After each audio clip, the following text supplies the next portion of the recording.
কি যে হইলো এখনো আসলে না কিস্তির মানুষগুলো কিস্তি দিবে কিনা আজকে কোন দিবি নমস্কার শানাইনে মেনকা দিদি আপনার কিস্তি শেষ কি লোন নিবেন নাকি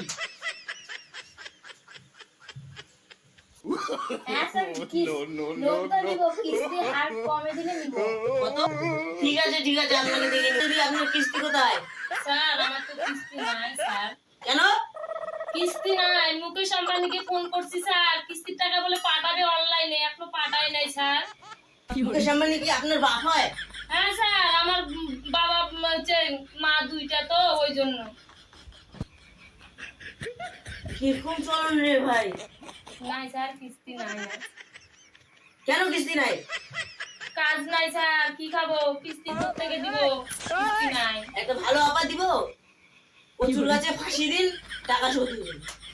চেষ্টা করব স্যার চেষ্টা করব চেষ্টা করবো না করতে হবে করব আগে মুকেশ আম্বানির খবরটা নেই তারপর হ্যাঁ তোমার দুই নাম্বার বাপকে বলে দিবা ঠিক আছে এক নাম্বার আসছে আসছে চুলকি আসছে শোলের ভাতার কই গেল রে শোলের ভাতার তো এখনো নেই, দাঁড়া একটা ফোন করি হ্যালো হ্যালো দাদা কোথায় আছেন শোলের ভাটা এখন আসুন কিস্তি দিতে যাচ্ছি কে হাফ কিস্তি দিন আমার বউ অন্য ছেলের সাথে ভাগে গেছে দূর বাড়া হাফ কিস্তি তুই ফুল কিস্তি দে না তোর বউকে নিয়ে আয় আমি বললাম না তো আমার বউ ভাগে গেছে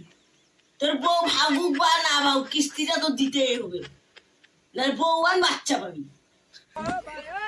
সবটা মানে দিনে নেন যা অন্য দিন দিব এই বাড়া আমি তোর বাপ হই নাকি বা পানি দিব কথা এরকম আমি আমার মতো হ্যান্ডসাম যাই যে দেখে বাবা বানাইতেছে স্যার কিছু না ঠিক আছে এইটা এবার আমি ছেড়ে দিলাম আপনার বাবাকে বলবেন রিচার্জের বিষয় কম করতে এমনিতে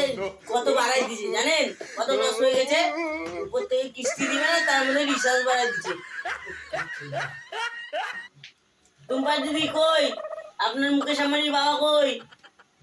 স্যার এখন তো ফোন করলো না স্যার কই টাকাও তো পাঠালো না স্যার মানে যদি নেন না স্যার ওই সপ্তাহ দিব স্যার